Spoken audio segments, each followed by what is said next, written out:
Gangster Lawrence Bishnoi जो अपराध की दुनिया में बड़ा नाम है, जिसके एक इशारे पर उसके शार्प शूटर्स किसी का भी काम तमाम कर सकते हैं। लॉरेंस बिश्नोई के क्राइम सिंडिकेट पर एक्शन तो पहले से हो रहा है, लेकिन अब लॉरेंस बिश्नोई को बहुत बड़ा झटका लगा है। लॉरेंस बिश्नोई का भाई अनमोल बिश्नोई, जो भारत में मोस्ट वांटेड है, उसे अमेरिका से भारत लाया गया है। सिद्धू मूसेवाला मर्डर हो, बाबा सिद्दीकी मर्डर केस, इन सब में अनमोल बिश्नोई वांटेड है। इसके अलावा सलमान खान के घर पर जो फायरिंग हुई, उसके पीछे भी अनमोल का हाथ है। सिद्धू मूसेवाला मर्डर केस के बाद से ही अनमोल बिश्नोई फरार था। लॉरेंस बिश्नोई ने अपने भाई अनमोल को बचाने का पूरा इंतजाम किया था, लेकिन लॉरेंस की तमाम कोशिशों के बाद भी अनमोल बिश्नोई पुलिस के हत्थे चढ़ गया और अब भारत लाया जा चुका है। लॉरेंस बिश्नोई ने कैसे अपने भाई अनमोल को विदेश भेजा, अनमोल बिश्नोई कैसे अमेरिका में पकड़ा गया, लॉरेंस का भाई अनमोल कैसे मोस्ट वांटेड क्रिमिनल बन गया, आज उसकी पूरी इनसाइड स्टोरी आपको बताऊंगा। कौन कौन से राज वो खोल सकता है, यह भी दिखाऊंगा। अनमोल बिश्नोई को दिल्ली आते ही एयरपोर्ट पर सुरक्षा एजेंसीज ने अपने कब्जे में ले ली। ये तस्वीरें देखिए जब अनमोल बिश्नोई भारत लाया गया। अनमोल बिश्नोई सफेद रंग की टी शर्ट पहने हुए था। उसे एनआईए अधिकारियों ने फौरन अपने घेरे में ले लिया। अनमोल बिश्नोई को एयरपोर्ट पर ही एनआईए ने गिरफ्तार किया। उसके बाद अनमोल बिश्नोई को एनआईए हेडक्वार्टर ले जाया गया। एनआईए अनमोल बिश्नोई को कस्टडी में लेकर पूछताछ करेगी। 6 राज्यों की पुलिस उससे पूछताछ करेगी, यानी भारत में अनमोल बिश्नोई से पूछताछ का लंबा सिलसिला चलेगा। एनआईए के साथ कई और एजेंसीज भी अनमोल बिश्नोई से पूछताछ करेंगी। कई राज्यों की पुलिस उसे रिमांड में लेकर पूछताछ करेगी, ये कहा जा रहा है। देखिए, अनमोल बिश्नोई पर वैसे तो कई केस, लेकिन 3 ऐसे मामले हैं जिसने अनमोल बिश्नोई के नाम का खौफ पैदा किया। 29 मई 2022 को पंजाबी सिंगर सिद्धू मूसेवाले की दिन दहाड़े हत्या हो जाती है। इस हत्या में अनमोल बिश्नोई का नाम आता है। इसी हत्याकांड के बाद अनमोल बिश्नोई भारत से फरार होकर अमेरिका भाग गया। 14 अप्रैल 2024 को बॉलीवुड एक्टर सलमान खान के घर के बाहर फायरिंग होती है, जिससे पूरा बॉलीवुड में हंगामा मच जाता है। इस फायरिंग के पीछे भी अनमोल बिश्नोई का हाथ बताया गया। फिर 12 अक्टूबर 2024 को एनसीपी नेता बाबा सिद्दीकी की हत्या हो जाती है। इस हत्या में भी अनमोल बिश्नोई का नाम सामने आया। सिद्धू मूसेवाला मर्डर केस के बाद ही अनमोल बिश्नोई भारत से भाग गया था और उसे भारत से भगाने में लॉरेंस बिश्नोई ने उसकी मदद की। लॉरेंस बिश्नोई ने अनमोल के लिए रूस का पासपोर्ट बनवाया। अनमोल का फर्जी पासपोर्ट फरीदाबाद के एड्रेस पर बना। पासपोर्ट में अनमोल का नाम भानु प्रताप लिखा हुआ, पिता का नाम राकेश और मां का सुमित्रा देवी। इसी पासपोर्ट के सहारे 2022 में अनमोल फरार हुआ। फर्जी पासपोर्ट के सहारे अनमोल पहले नेपाल गया, नेपाल से दुबई, केनिया होते हुए अमेरिका भाग गया। अमेरिका पहुंचने के बाद अनमोल वहीं से लॉरेंस बिश्नोई गैंग का कोऑपरेट कर रहा है और इधर भारत में एक के बाद एक कांड होते चले जा रहे थे। जांच एजेंसीज को यह पता चल चुका था कि अनमोल बिश्नोई अमेरिका में और उसे लाने की कोशिशें तेज हो गई। अनमोल लगातार अमेरिका और कनाडा आता जाता रहा। अप्रैल 2023 में अनमोल को कैलिफोर्निया में देखा गया था। पिछले साल अमेरिका में अनमोल को गिरफ्तार किया। फर्जी डॉक्यूमेंट से अमेरिका आने के आरोप में उसका अरेस्ट हुआ। अनमोल को अमेरिका के पोटावाटामी काउंटी जेल में रखा गया था। इस जेल में खूंखार अपराधियों को रखा जाता है। यहीं से अनमोल बिश्नोई के भारत आने की कोशिश तेज हुई और अब अनमोल बिश्नोई भारत आ चुका है और कहा जा रहा है कि उससे कई अहम राज जो हैं वो उगलवाए जाए। अनमोल बिश्नोई को अमेरिका में बेहद कड़ी निगरानी में रखा गया था। अमेरिकी जेल में अनमोल बिश्नोई के पैरों में इलेक्ट्रॉनिक डिवाइस लगाई गई थी, जिसे एंकलेट कहते हैं। यानी अगर अनमोल बिश्नोई भागने की भी कोशिश करता तो उसे पकड़ लिया जाता। एंकलेट को एंकल मॉनिटर या ट्रैकर भी कहा जाता है। इस इलेक्ट्रॉनिक गैजेट को कैदी के पैर में बांध दिया जाता है। इससे आरोपी की जीपीएस लोकेशन ट्रैक की जा सकती है। हाउस अरेस्ट के दौरान भी एंकलेट का प्रयोग करते हैं, जिससे तय हो सके कि आरोपी घर से बाहर ना निकले। एंकलेट को बिना कोड या की के नहीं उतारा जा सकता। उतारने या काटने की कोशिश करने पर अलार्म बज जाता है। एंकलेट का इस्तेमाल आमतौर पर जमानत पर बाहर आए लोगों, हाउस अरेस्ट किए गए लोगों, प्रोबेशन या पैरोल पर या किए गए लोगों को पहनाया जाता है, जिससे उनकी लोकेशन का पता चलता रहे और जरूरत पड़ने पर उनको पकड़ा जा सके। अनमोल बिश्नोई के खिलाफ बाबा सिद्दीकी के परिवार ने भी कई शिकायतें दर्ज कराई। बाबा सिद्दीकी के बेटे जीशान सिद्दीकी के मुताबिक बाबा सिद्दीकी के परिवार ने अमेरिकी एजेंसीज के सामने खुद को विक्टिम्स ऑफ क्राइम के रूप में रजिस्टर कराया। अमेरिकी एजेंसीज ने बाबा सिद्दीकी के परिवार को लगातार अपडेट देता रहा। वो 18 नवंबर को अमेरिकी एजेंसी की तरफ से एक ईमेल आया था। इसमें लिखा था कि अनमोल बिश्नोई को अमेरिका से निकाल दिया गया। इसी के बाद अनमोल बिश्नोई को अमेरिका से भारत के लिए डिपोर्ट किया गया।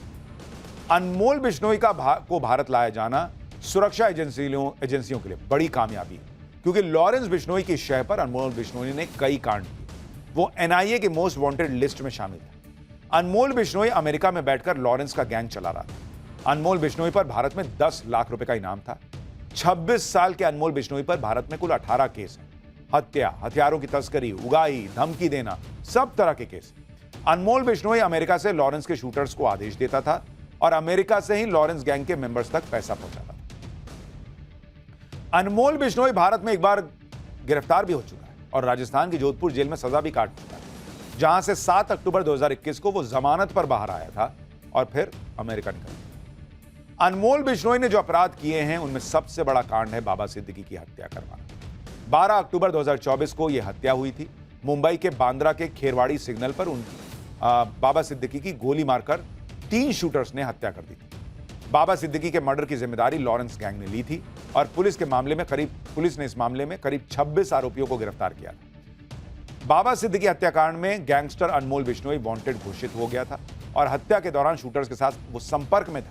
अनमोल बिश्नोई हत्या के बाद एक शूटर ने अनमोल को फोटो वीडियो भेजे। शूटर ने फोटो और वीडियो भेजकर हत्या कंफर्म भी की। इसी तरह से सिद्धू मूसेवाला की हत्या की गई थी और इसमें अनमोल बिश्नोई का नाम सामने आया था।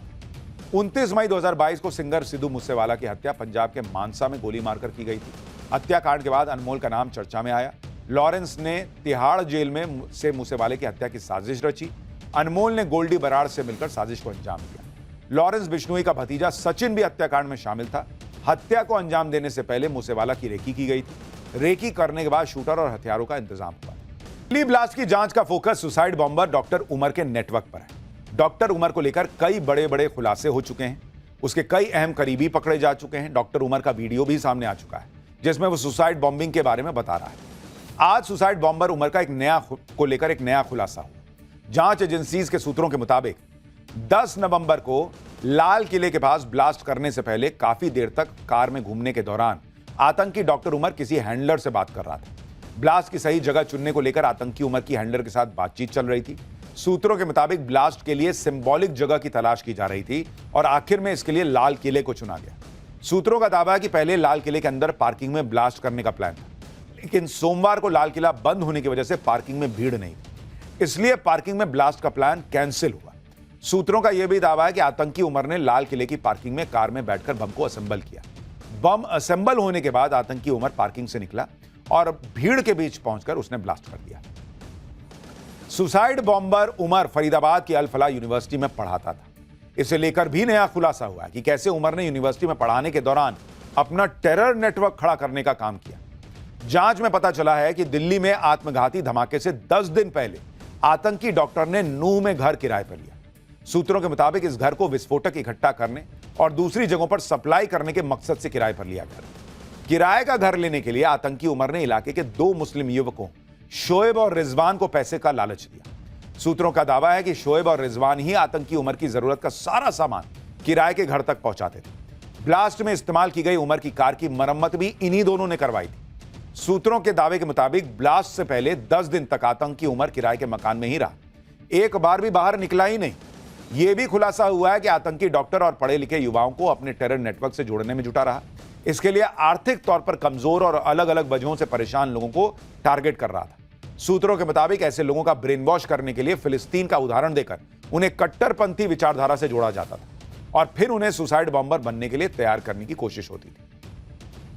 लेकिन इस्लाम की आड़ में जिस तरह आतंकी डॉक्टर उमर ने सुसाइड बॉम्बिंग को शहादत बताने की कोशिश की, उसको लेकर AIMIM के प्रमुख असदुद्दीन ओवैसी ने उसे आड़े हाथों लिया। ओवैसी ने आतंकी उमर के बयान को गुमराह करने वाला बताया और लिखा कि दिल्ली ब्लास्ट के आरोपी उमर नबी का एक बिना तारीख वाला वीडियो सामने आया है जिसमें वो सुसाइड बॉम्बिंग को शहादत बता रहा है। कह रहा है कि इसे गलत समझा गया है। आगे ओवैसी ने लिखा कि इस्लाम में सुसाइड हराम है और बेगुनाहों की हत्या घोर पाप है। ऐसी करतूत देश के कानून के भी खिलाफ है। यह किसी भी तरह नासमझ नहीं है, यह आतंकवाद के अलावा और कुछ नहीं है। आगे ओवैसी ने भी कहा कि इस तरह की सोच समाज और देश दोनों के लिए खतरनाक है। तो जो नेता उमर जैसे सुसाइड बॉम्बर से हमदर्दी जता रहे थे, उन्हें कम से कम ओवैसी से सीखना चाहिए, जिन्होंने खुलकर कह दिया कि यह तो सीधा सीधा टेररिज्म है भाई। दिल्ली ब्लास्ट केस में फरीदाबाद की अल फलाह यूनिवर्सिटी भी जांच एजेंसियों के रडार पर है। कल अल फलाह ट्रस्ट के ठिकानों पर दिन भर ईडी की छापेमारी चली। अल फलाह ग्रुप के चेयरमैन जवाद सिद्दीकी को गिरफ्तार किया गया। शुरुआती जांच में पता चला है कि अल फलाह यूनिवर्सिटी ने धोखाधड़ी से 400 करोड़ से ज्यादा की कमाई की। एक तरफ अल फलाह यूनिवर्सिटी पर एक्शन हो रहा है, वहीं दूसरी तरफ यूनिवर्सिटी के तार टेरर मॉड्यूल से जुड़ने के बाद वहां भगदड़ मच गई। अल फलाह यूनिवर्सिटी के faculty members, doctor, paramedical staff और मेडिकल स्टूडेंट का पलायन शुरू हो गया है। बदनामी के डर से मेडिकल स्टूडेंट के पेरेंट्स आकर अपने बच्चों को लेके जा रहे हैं। दावा है कि यूनिवर्सिटी के कई स्टाफ मेंबर्स यूनिवर्सिटी प्रशासन को अपना रेजिग्नेशन भेज चुके हैं। इस बीच दिल्ली ब्लास्ट की जांच में जांच एजेंसियों को उस वक्त एक और बड़ी कामयाबी मिली जब यूपी में सहारनपुर के पास देवबंद से दिल्ली पुलिस के स्पेशल सेल और यूपी एटीएस ने अल फलाह यूनिवर्सिटी के मेडिकल स्टूडेंट को डिटेन किया। यह छात्र आतंकी उमर का करीबी बताया जा रहा है। सूत्रों के मुताबिक आतंकी उमर के मोबाइल फोन से इसका नंबर मिला और दोनों के बीच व्हाट्सएप पर चैट होने के सबूत मिले। For more of such videos, do like, share and subscribe to ET Now Swadesh.